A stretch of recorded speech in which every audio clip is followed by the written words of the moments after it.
And welcome to my YouTube channel. Hey, welcome to my YouTube channel. Thanks for clicking to watch this video. Today I'll be walking us through a step-by-step guide on how to actually apply for a study permit. And before I continue, a huge congratulations to all of you who have gained admission and are planning to move to Sweden this fall. For your master's or bachelor's study. Huge congratulations, it's not easy. I hope that this video would help you when you're ready to make your application for your study permit. Without any further ado, let's jump right into it. So let us first of all check what we need to know about applying for this permit. I already typed this here. So requirements, you can type on your Google search bar requirements for study permit to Sweden. Apply for a residence permit for first or second circle. First circle means bachelor, second circle means masters, and it's always good to get information straight from the source, from the Swedish migration website called Migrationsverket in Swedish. Okay, one thing I'd really love us to do, apart from watching this video, is take time to go through this site. It has every single information you need, trust me. I even found this new tool here, 5 tips to increase your chances of a decision. But let's get back to why we're here. So as I said, you can read through this profile or read through this, but before you make this application, there are some requirements. Here you have requirements to get a residence permit. First things first, you must have a valid passport. This is very important. Your international passport, you must have it. And this international passport needs to be valid for the period that you're applying. Let's say you're applying for 1 year or 9 months. Your residence permit needs to be valid for up to the period you're applying for, better more than the period you're applying for. Next, you must be admitted to full-time studies. You must be finally admitted to full-time studies in Sweden. You cannot be granted a residence permit for distance learning or any form of study, so it has to be in-class studies, not online, not distance learning. And you need to be taking 30 credits per semester, and this is what counts as a full course. 30 credits is for 1 semester, mainly in Sweden, and then 60 credits for 2 semesters, as the case may be, 120 credits for 2 years. So next is you must have paid your tuition fees before applying. This is usually your first semester fees.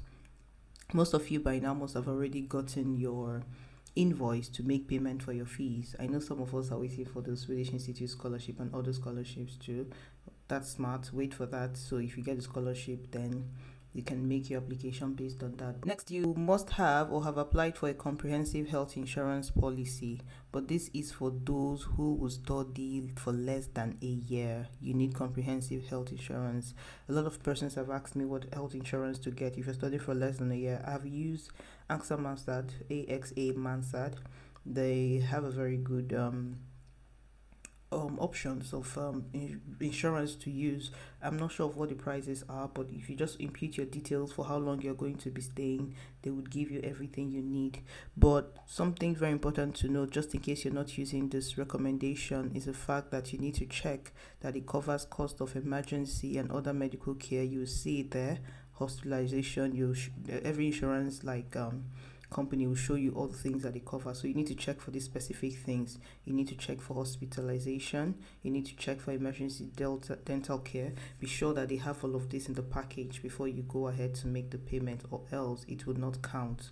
And then finally, they must cover expenses for home transportation for medical reasons. Okay, but if you're studying for more than a year, for 2 years, that means you're going to be living in Sweden for more than 1 year, you'll be covered by the Swedish insurance, so you don't need to get any health insurance.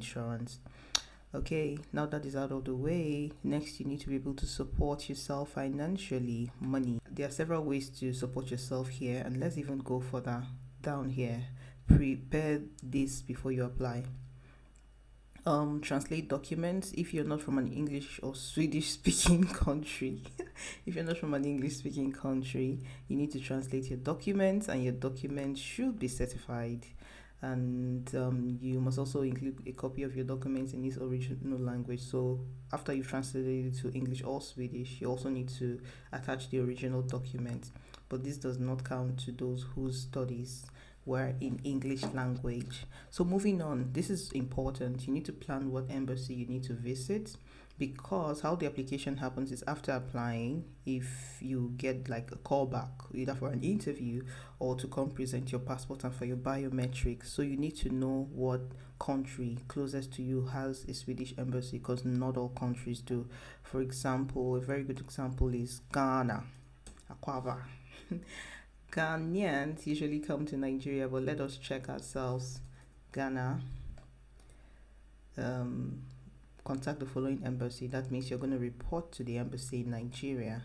I recently found out that I have a lot of people watching me from, what is this country now?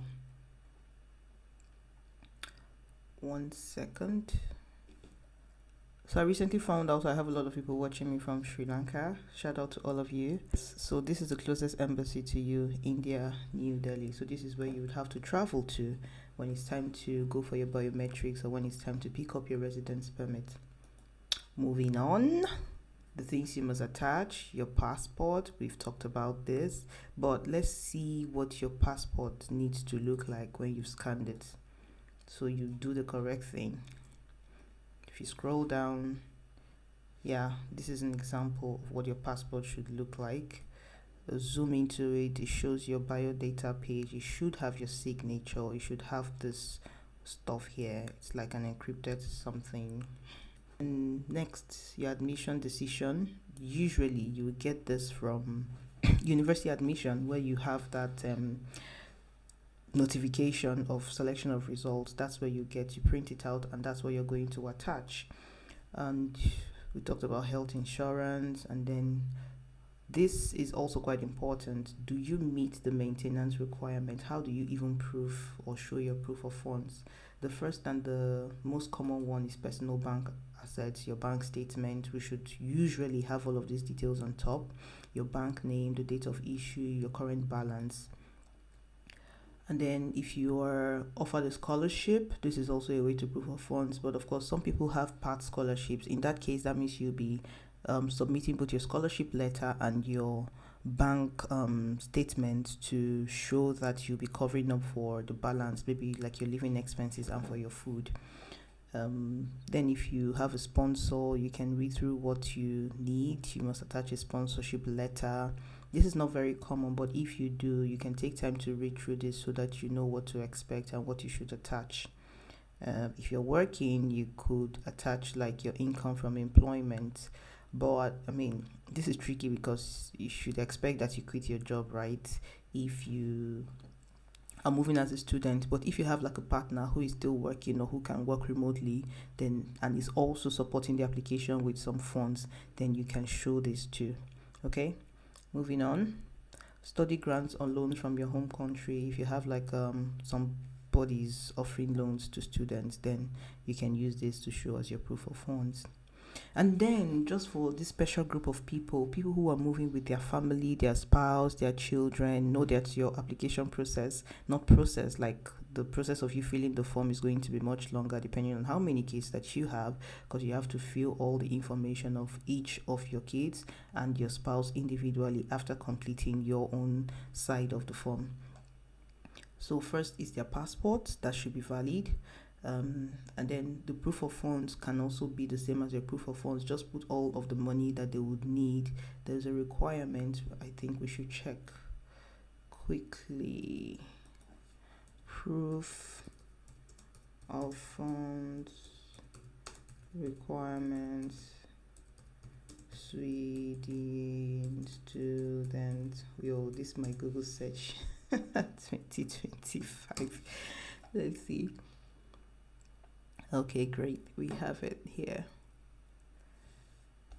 Oh, it's even on the same page. Oh, come on now. Show me where it is.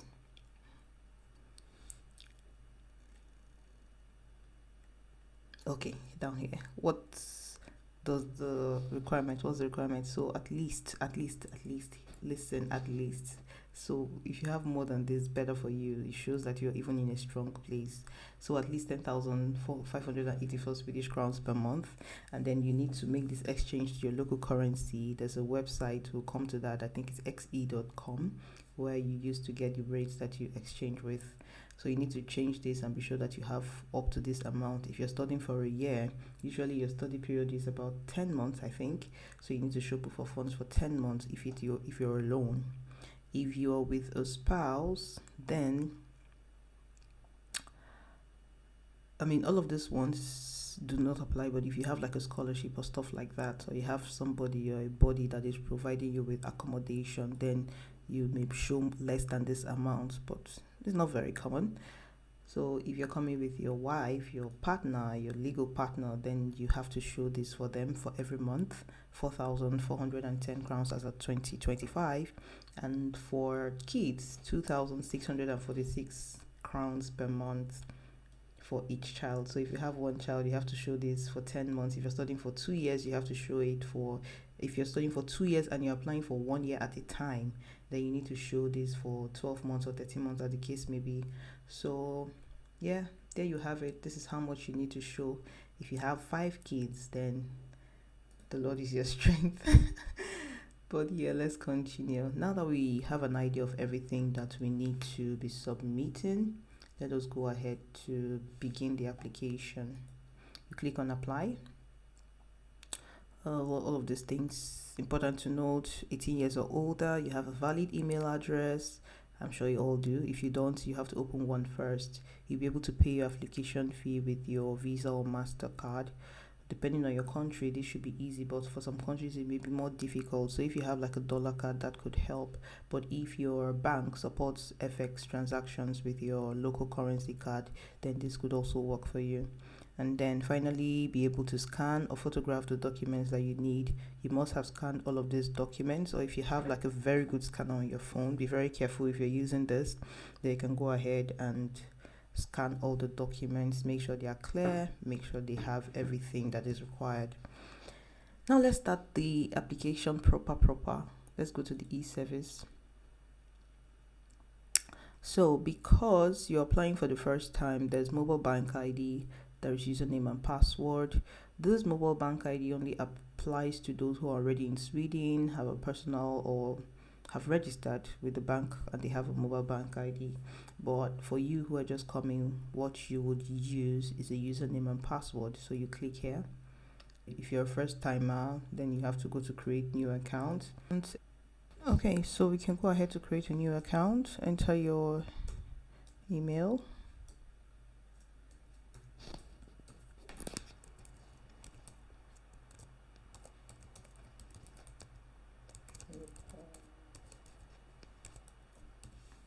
And your password. Click on accept terms of use. You're not a robot.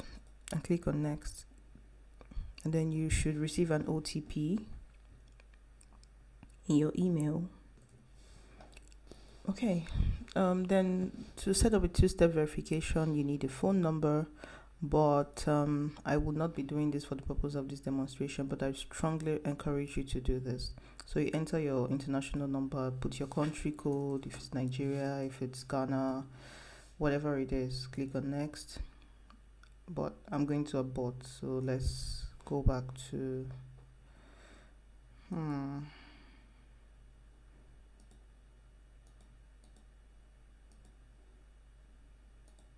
next. So amazing, application created. Okay, account has been created. Now we can actually start the new application proper. Let's do this. So you want to apply visiting Sweden, study permanent residence. I wish it was permanent residence permit, but no, it's a study permit. So you click on study permit. First or second circle is what you click on. That's bachelor's or master's. You click on this. And why is it bringing us back here? Anyway, click on apply again to the e-service. Login. Let's get this party started. Come on now. All right, here we are. Do you want to apply for, one thing I'd like to say, take your time to read through these things. They usually have explanations for everything, right? So do you want to apply for a permit for the first time, or do you want to extend? So for you, it's your first time. They even went ahead to explain what it means by first time or not. Basically, this application you can do on your own, really, but I'm just doing this for the fun of it. So let's continue. First time permit, click on next. So you have to fill in, as the primary applicant, you have to fill in your details first. You fill your surname. Of course, I'm just typing surname because this is demonstration. My surname is not surname. So you put there, and then type your first and middle name. Or in fact, I think I should use name so I don't confuse people. Let's say my name is Hannah. My middle name is Klink.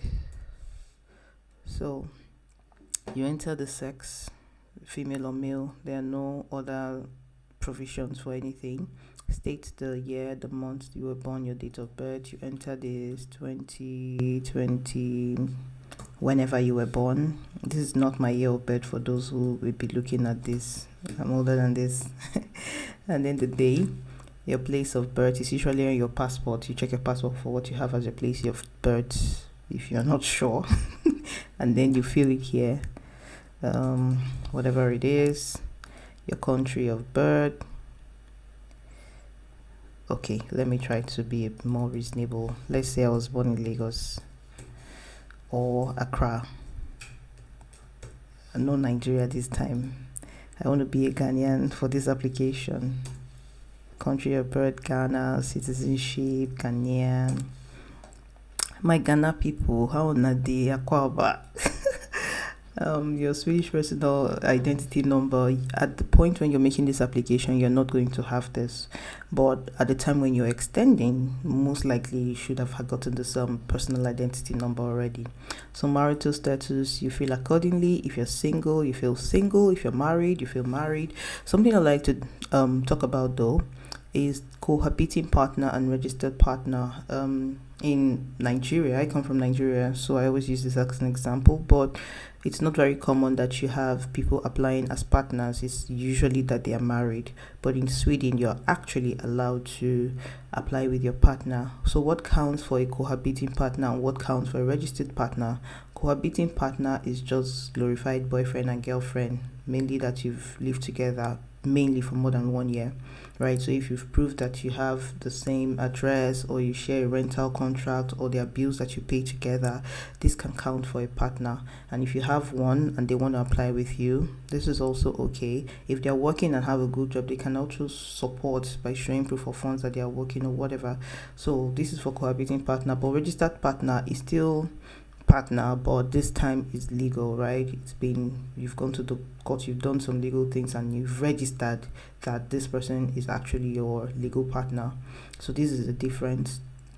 And other marital status, you pick accordingly. For purpose of this demonstration, I'm going to be picking single as a dollar bill.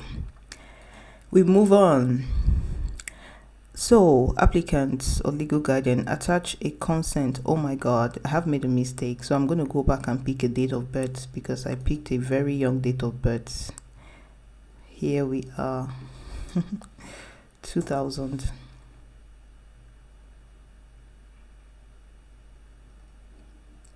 Next. So you go ahead, fill your application, you fill your address, house 12. If you know your postcode, you can put it. If you don't, then skip. What city? Accra. Volta region. Country? Ghana. Telephone number, this is optional, but if you have it, go ahead and put it here. And confirm your email. Check that it is correct, because that's where all communications will be coming to. That is done. Do you have a valid passport? Yes, you should have a valid passport before you start applying. You click on next. What kind of passport is it? If you're in doubt of what it is, you can click on this question mark. It will explain what it's asking you. So mainly it's just telling you that you need this passport that allows you to travel internationally. So national passport it is. Click on next. Your passport details is what you need to fill now. ZZ. Yeah. What country is the passport issued? Ghana. When was the passport issued? So you fill all this accordingly, assuming that it was issued on this day. And one thing to note, it has to be valid for more than the time or period you're coming to study for. So we are assuming that you'll be here. I don't like filling these dates, but yeah, let's go ahead. So attach your passport. This can also be attached in a later step, but I strongly encourage that you attach as you go, so you know that you've gotten everything out of the way. But for the purposes of this demonstration, I'm not going to be attaching anything. So here is where you come, you browse, click on it, usually like how you upload the document for an application. So we are moving forward. Now you will choose a Swedish embassy or consulate. You remember we checked for Ghana. You have to come all the way to your brother's country, Nigeria. So Nigeria it is for me. If you're in another country, you have to check. We check for Sri Lanka. They have to go to India. So this is what you'll pick. But if you are in a totally different country from your country of birth or your country of origin, say you have residence in another EU country or any other country, you should also check that to see the one that is closest to you. Same for your partners. It's also possible that your partners or your kids can pick up their residence permit card in another consulate different from yours. So all of this we'll see as we go on. But yeah, for you, this is for you and you're picking this. I'm from Ghana, so I'm picking Nigeria. Have you previously applied for permission to visit or stay in Sweden? Nope. In my case, if you have, then please click yes. Provide your information as truthful as it should be. Application for a residence permit. Do you have a valid residence permit in a country other than your home country? In my case, no. If you do, please go ahead and fill it. You will be asked to provide some details in some cases. But in this case, we say no. Visits in the Schengen area. Have you visited any country in the Schengen other than Sweden in the past year? Just in case you're not sure of what they're talking about, these are the countries that are part of Schengen. So if you visited any of them in the past, then you have to fill this. In the past 1 year, you have to complete or you have to say yes. But me, I'm saying no. Are you in Sweden? I mean, most persons that are applying for this permit for the first time are usually not in Sweden. So in your case, you say no. Enter the period that you want to apply for a residence permit for studies. Now, again, this is quite important. You have to go and check your school website or your program to see your study period. And that is usually what you feel here. Either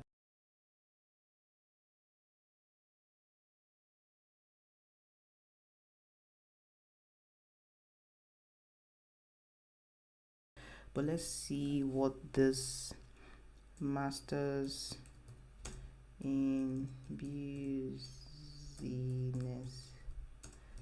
admin sustainability yearly. Let's see.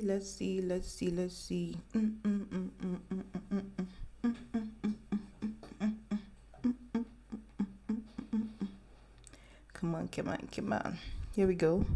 So for autumn 2025, here, exactly, perfect. So you see, study time 1st of September 2025 till 7th of June 2026. This is actually what you should be feeling in your application. But just so you give time for when you arrive, for when you settle down, I think you should, it's okay if you apply for a week earlier. So let's say August, this is 1st of September, 25th of August, and 7th of June 2026. Yeah, you can, it's 7th, you can put 14th, you can put 7th. For this purpose, I'll just put 7th. Then you click on next. Plan studies in Sweden at a university. Type of studies. In case in doubt, always check the question mark. Exchange, mobility. If you are an exchange student, which is not necessarily what we are dealing with today, most persons that are watching these videos are university students, but if you're an exchange student, maybe Erasmus or any mobility program at all that will take you to another country for a period, then you can pick the one that applies to you. So for the purposes of this video, again, university program and courses. Click on next. So you have to fill in information about your planned studies. Are you admitted to distance learning? Nope, nope, nope, nope, nope. Have you paid tuition fee for your education in Sweden? So by the time you're making this application, I am assuming that you already paid your first semester school fees. So you click on yes. Click next. How many credits? 1 year, 60 credits. For in my case, if yours is higher, then you put it. Program or course, masters in business, sustainable something, international business. Here we are. University, Högskolan, University of Gävle. This is what it means. Attach an acceptance letter. Remember, you can get this from the university admissions, but in this case I'm not going to attach anything, so click on next. Here you go. Moving on, health insurance. Now this is for those who are studying for less than a year. If it's longer than 1 year, click yes. Let's say it's no.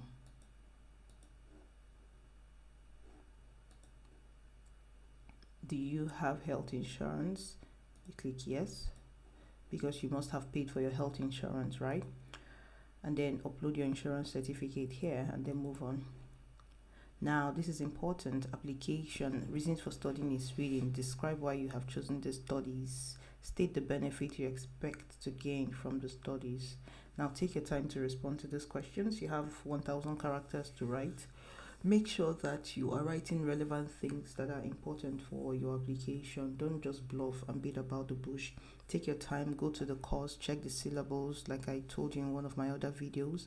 Check this courses. What are the individual courses that are being offered? What can you learn from this? How is this important to you? How do you think this will benefit you? Also talk about your future plans, how you plan to apply it. As much as possible, always talk about how you plan to take it back home and make a difference and, impact, whatever that may be. So describe why you've chosen this and the benefits you chose to gain. This is up to you to draft and respond. We're moving forward. I just want to study, please. Okay. Enter your current employment or current studies. So if you're working, you can go ahead to write what you're doing, how long you've been doing it, and possibly you can connect it to the current course you're coming to study if you want. That would help. Moving on. Must I put something? Okay. I work. Again, please take your time to respond to this. I'm just showing you what the application system looks like, so I'm not going into details. So you add your previous education. If you're studying a master's, you add your bachelor's. Let's say I went to Babcock. Is it Babcock? I'm not even sure, but yeah, this could be wrong, but yeah, Babcock, BSc engineering or electrical engineering, be detailed. Mechanical engineering. Again, these are not real, okay? End date, you write when you finish, 2023, 10/10.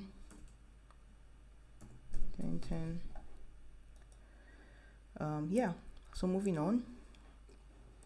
If you have work experience, you can add it here. Again, detailed. You can just add everything that you've done. It's just, I think, a 3-line sentence. Employer, profession, end date. Simple.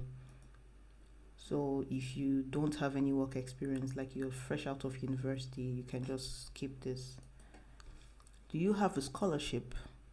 Good question. Do you have a scholarship? Most people know, but if you have a scholarship, then you can click yes, and then you fill all the details of the scholarship if you click yes. But in this case, we are saying nope, we don't. Maintenance requirements. This is where you upload all your proof of funds. You can upload more than one. You can add, if you have a scholarship, you can add that. If it's income from employment, if your partner or your spouse or your married person is working and it's going to show this, you can add this. But for the most frequently used one, his own bank assets. So we're going to click this.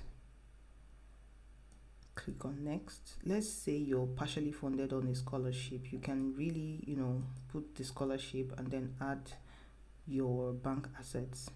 So bank assets, click on next. Again, take time to read this. Enter the total amount in the currency that you're submitting. Let's say it's in cedis, 2 million cedis. And then you can, these are just random figures, okay? You need to go and calculate how much you need. So you can check xe.com to check what translation or how much it translates to in Swedish crowns. Then you can choose the currency, Ghanaian cedis. Click on next. Here you upload your bank statements printed out, possibly signed and stamped by your bank if possible. Most banks already have like pre-signed statements of accounts, so you can use this. Click on next.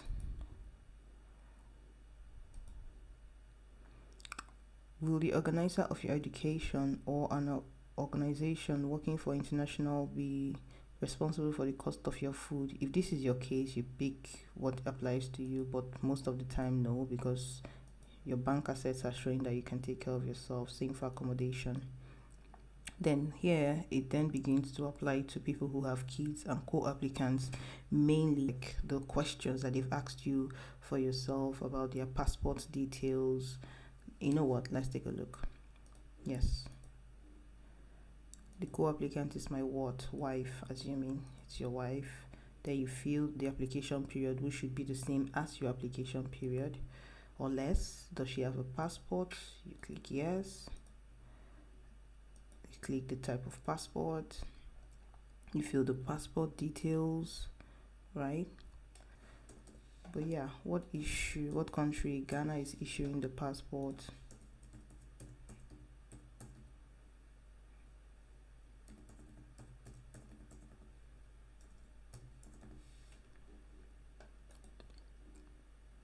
Upload the passport.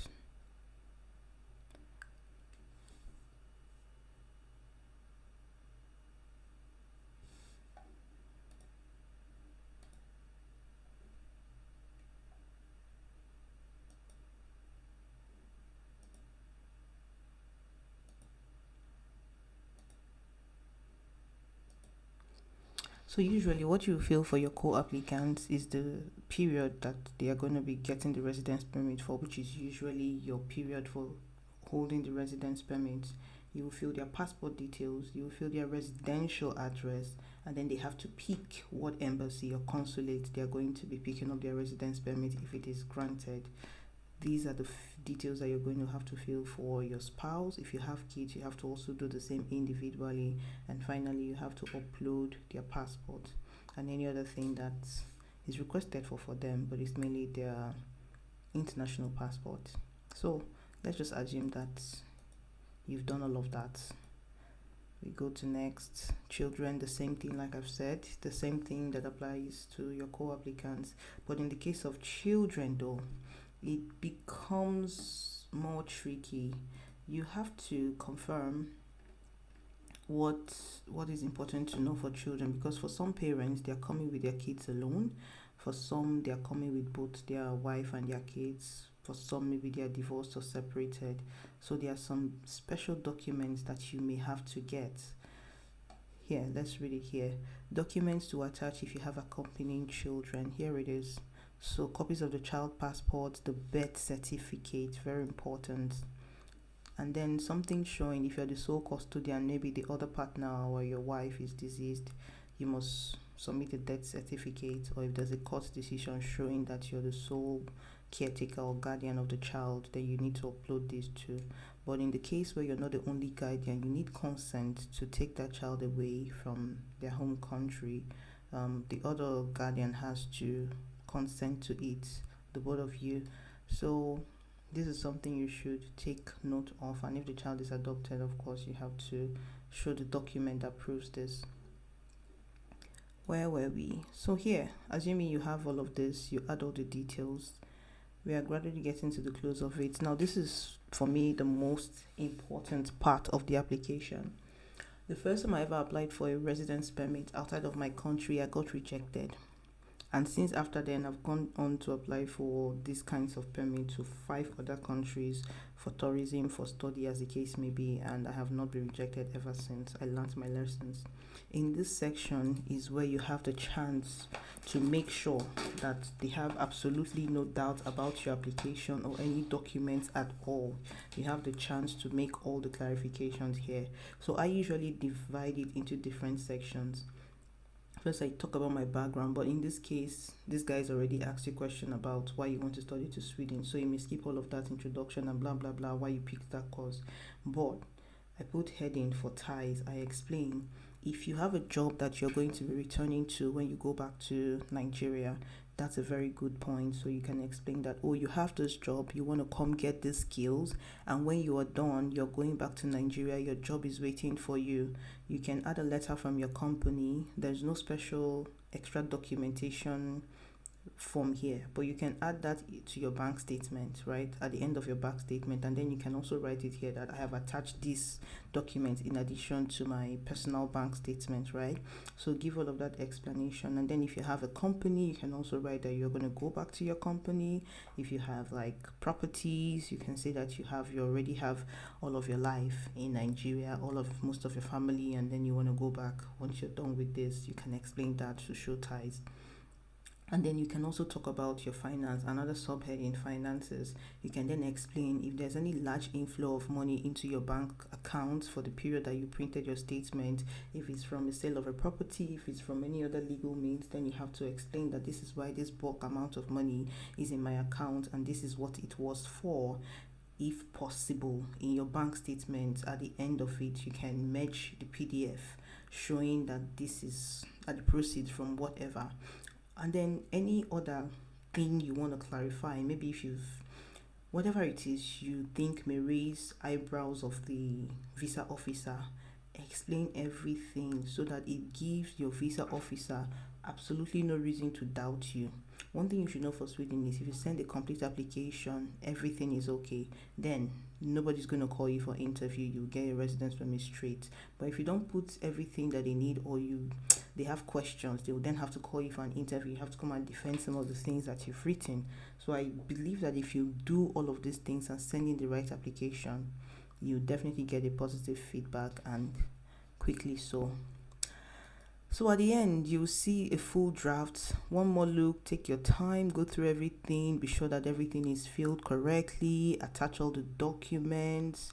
If everything is complete, down here you'll see this box of next will be checked. If you just click next, it will lead you on to the part where you have to pay for your application fee. Anywho, this brings me to the end of this video. But I'd like to end this video with a Swedish word. I had promised some years back and I was reminded during a live video I'm not giving the Swedish words anymore. So I'll try to give one Swedish word, which is välkommen. Sorry, it's not a serious word, but just in case you don't know, when I start my channel, I always say välkommen till min YouTube kanal. That means welcome to my YouTube channel. So I hope you've learned the word välkommen. Thank you so much for watching this video to the end. Hey though, I'll see you in my next video. Thank you. Take care.